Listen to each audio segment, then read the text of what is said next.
Salve a tutti. E allora andiamo a vedere il procedimento come fare le bronzine al tornio e anche il cilindro. Questo lo vado a dire però con una certa invidia su una persona, nel senso che mi sono state mandate delle foto di un lavoro che sta facendo il signor Mimì Pezzolla, non so se vi ricordate. Eh, Sta facendo un 700 con una lavorazione sul monoblocco per montare il biturbo. Quindi sono rimasto scioccato come dire, dalla pulizia di quel motore e anche tutto l'insieme di ciò che sta portando nelle, anche come modifiche nel motore, quindi tante componenti che anche io sono rimasto meravigliato da tutto questo lavoro fatto bene, pulito e con una certa, come dire, niente, sono rimasto scioccato. Quindi chi ha la possibilità, al limite, quando lui li pubblicherà sulla sua pagina Facebook, andate a dare un'occhiata. Quindi non voglio essere io a presentarlo, anche perché mi è stato confidato a me queste foto e poi vediamo alla fine che cosa ne uscirà fuori e se al limite vi posso fare avere qualche, come dire, qualche foto, qualche video di ciò che lui ha fatto. Una persona preparatissima sotto questo aspetto, già ne aveva fatto diverse anche come modifica di montare il turbo, però in questo modo con il biturbo fatto un bel lavoro. Comunque niente da dire, ci sono poche persone preparate come lui, almeno che io sappia, da me conosciute. Ok, andiamo a vedere allora il lavoro adesso. E allora andiamo a posizionare il cilindro sul tornio per fare la lavorazione, quindi mettiamo la boccola dentro, andiamo a bloccare dentro il mandrino per non avere problemi di bloccare. Il limite basta una leggera bloccata, anche perché poi andiamo a mettere pure una guida frontale nel cilindro.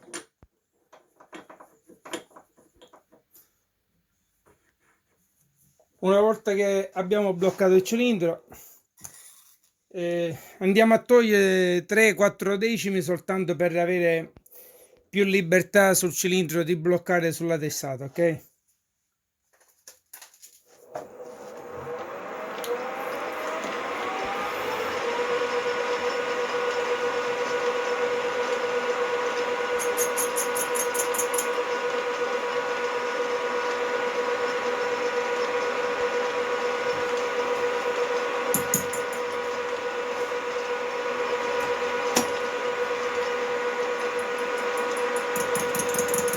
Ok, ci andiamo ora a fermare sulla battuta che vi dicevo di come diametro del cilindro, va bene?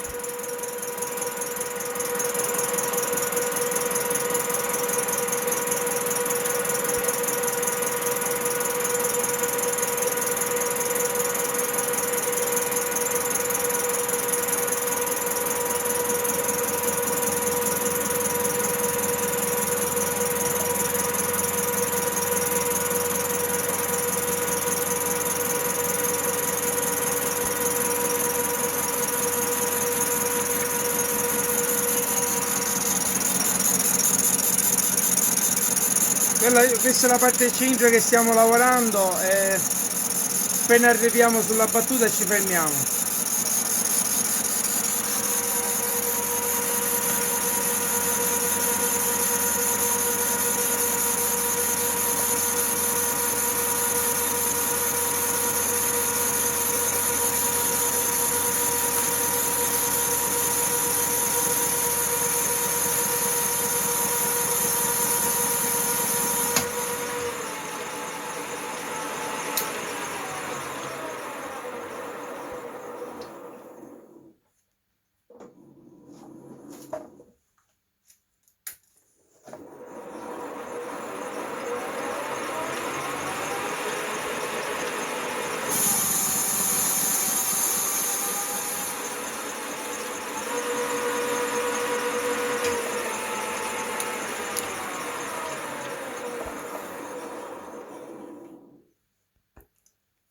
Ok, abbiamo finito di fare il cilindro, andiamo a controllare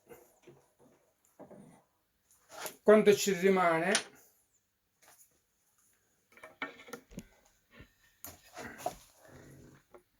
Ok, andiamo a dare soltanto ora un po' di tela sulla parte del cilindro dove va a appoggiare e andiamo a fare poi l'altro cilindro. E allora per la bronzina facciamo lo stesso lavoro, andiamo a piazzare sul tornio facendo attenzione poi sulla centratura della bronzina stessa. Quindi lo andiamo a mettere con i 3 morsetti, uno che lo andiamo a mettere fra i due fori con la parte della conicità. Andiamo a bloccare leggermente e poi iniziamo a fare la fase della centratura. Prima facciamo quella frontale, la possiamo fare qui oppure sulla parte, io preferisco qua. E allora, una volta che lo lasciamo leggermente un po' lento il mandrino, andiamo a fare la centratura, quindi andiamo a fare dei spostamenti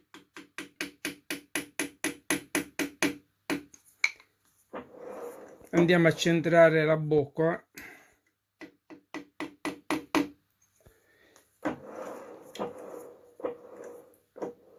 Ok, già siamo sul 100° di spostamento, vediamo al limite, lo lasciamo così. Vuole un altro coppettino qua.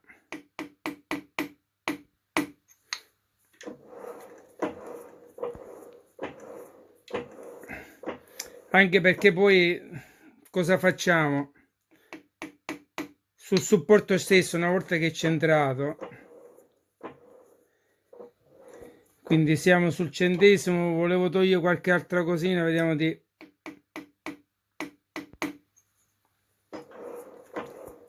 Ok, e allora facciamo una cosa, andiamo a bloccare il supporto leggermente, poi una volta controllato andiamo a fare la centratura alta e bassa. Quindi cosa facciamo? E allora posizionate il comparatore sopra ok, perdo qualcosina di tempo in più perché faccio vedere un po' il procedimento.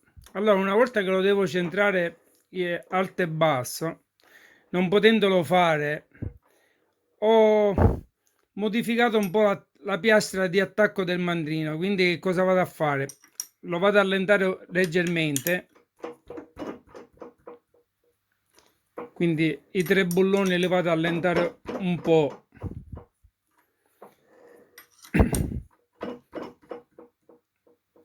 Una volta che ho allentato la piastra di dietro del mandrino, l'ho leggermente modificata per avere un leggero spostamento verticale del mandrino. Quindi una volta che andiamo a stabilire la parte superiore dove andare a centrare, con piccoli colpettini andiamo a centrare il mandrino. Questo andrebbe fatto poi la barenatura delle 2 boccole assieme sul motore, però ripeto, quello è un lavoro poi su un motore da corsa al limite. Su quello stradale basta avere l'accortezza di fare delle lavorazioni di allineamento anche come tolleranza, quindi lo portiamo anche nel limite di 1 centesimo, lo possiamo lasciare perché poi nell'alloggio l'abbiamo un pochettino di gioco. Ok,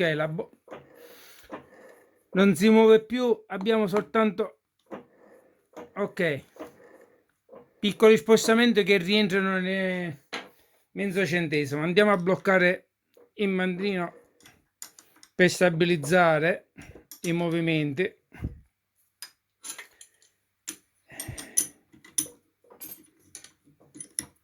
Ok, avendo cura di non spostare tutto, anche perché poi non c'è bisogno di andare a bloccare tanto.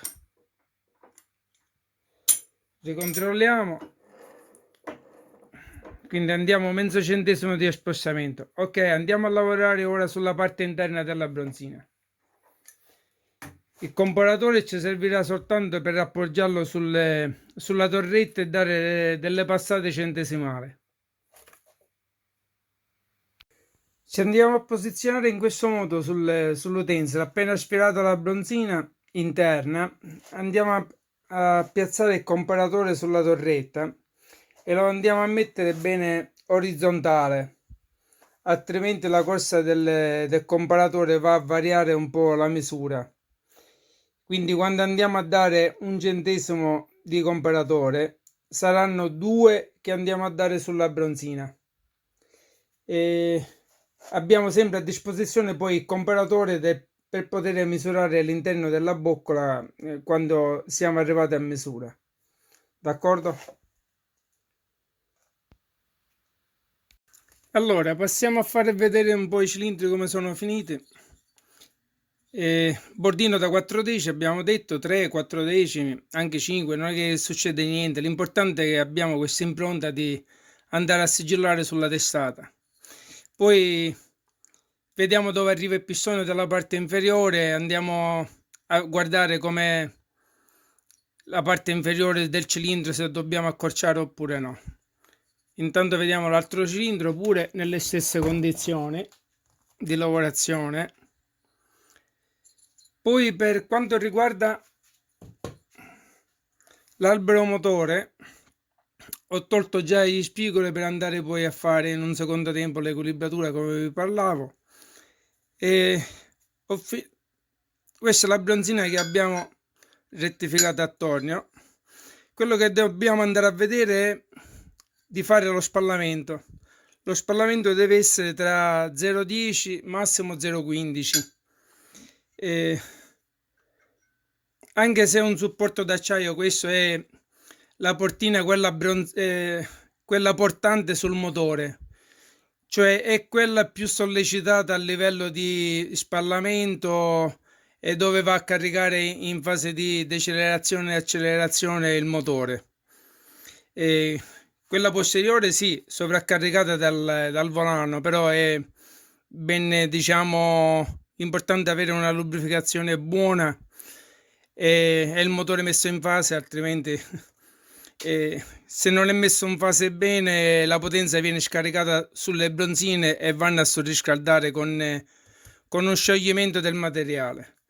Sulla bronzina anteriore vi consiglio di andare, se prendete quelle con il fermo con un tondino pieno, perché su quella come questa qua posteriore che abbiamo un fermo con una spinetta elastica, sulle sollecitazioni tende a fare andare avanti e indietro la boccola di alluminio e quindi si potrebbe andare ad allentare come gioco della bronzina. Quindi se non è piantata bene tutto viene distribuito sul fermo della bronzina. Poi sulle macchine da corsa se ne vanno a fare al limite 2 o 3. Io almeno lo consiglio di fare. Allora, quello che vi porto prima di fare altre lavorazioni, questo è il procedimento da fare per lo spallamento, anche da montare l'albero motore in un banco. Sulla rondella ci sono due versioni di rondelle, una più piccola come diametro e una più grande. Intanto valutiamo soltanto lo spallamento momentaneamente, mettiamo la rondella nella posizione giusta perché altrimenti vi va a bloccare. Questa è la rondella elastica con la fascia elastica che andiamo a mettere, che ora parliamo un po' del discorso dell'olio. Io vado a mettere un po' questo tanto per semplificare un po' le operazioni. Quando andiamo a bloccare con il bullone davanti non c'è bisogno di andare a fare un serraggio da 15 kg come precede il manuale, però se andiamo a dare un bloccaggio, l'unica cosa che dovete fare, se dovete controllare lo spallamento in base alla piccola ondulazione che può avere la boccola, andiamo a misurare con uno spessimetro lo 0,10 da una parte, con un altro messo dall'altro lato, così da avere la lettura più ripartita sulle due lati, per avere una lettura più precisa della tolleranza.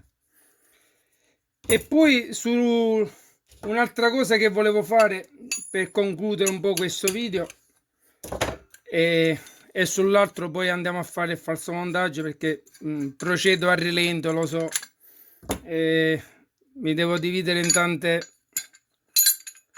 E allora, qualcuno mi diceva del fatto della guarnizione, no?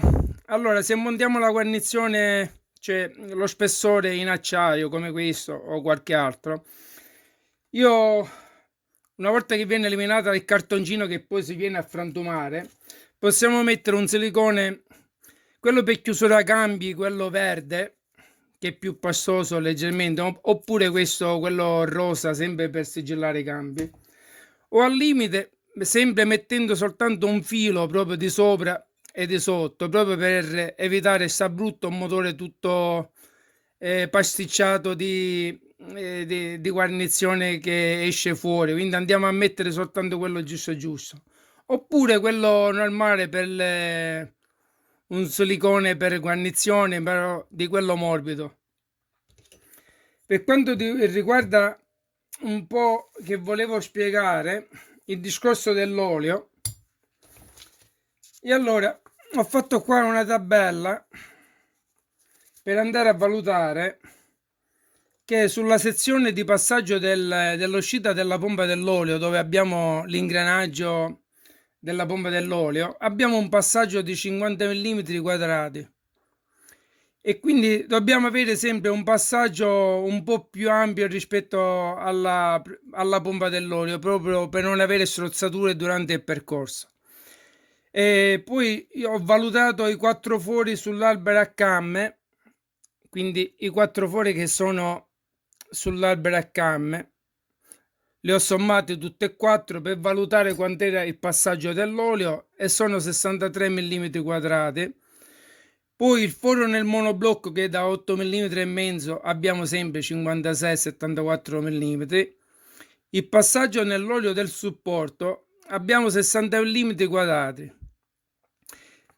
E quello che voglio dire è sul supporto in acciaio, quando andiamo a mettere la classica rondella di spallamento, l'olio che entra dal foro laterale gira attorno su questa superficie, dove viene racchiuso dalla rondella di tenuta che abbiamo la fascia elastica, no? E allora, se la andiamo a mettere, abbiamo una superficie di apertura, quindi lo voglio fare vedere, che è al limite con il passaggio della rondella. Quindi questo passaggio è di 4 decimi, 5 decimi in certi punti. Sembrano pochi, ma è abbastanza se andiamo a calcolare tutto il perimetro della rondella. Quindi su questa superficie abbiamo 75 mm di passaggio dell'olio. L'unica cosa che consiglio di fare è di raccordare al limite tutti gli spigoli. Se andate a vedere o prendete per mano la rondella con la fascia quella elastica che fa di tenuta di pressione, no? Andate a vedere che in questo punto si viene a creare uno spigolo. Questo spigolo lo dobbiamo andare a togliere, quindi con un fresino e una molettina lo andiamo a fare la conicità, a raccordare con quella di uscita, e anche questo spigolo lo possiamo leggermente arrotondare, proprio perché sia i passaggi dell'acqua come condutture e i passaggi dell'olio, se andiamo a togliere questi spigoli durante il tragitto dell'olio, andiamo a togliere eventuali punti dove si vengono a creare bolliture proprio di aria nella circolazione dell'olio o nell'acqua. Quindi poi non abbiamo più un olio che tende a raffreddare al 100%. D'accordo? quindi anche l'uscita andiamo a raccordare con le molettine, se possiamo arrotondare, tipo che andiamo a raccordare un condotto come l'aspirazione o anche lo scarico. Ok, voglio lasciare l'ultima lavorazione di controllo sul basamento, proprio perché poi andiamo a togliere le fasce sui pistoni e andiamo a raccordare facendo un controllo di altezza di pistoni e proseguiamo pure poi per la fase dell'equilibratura o sulla testata.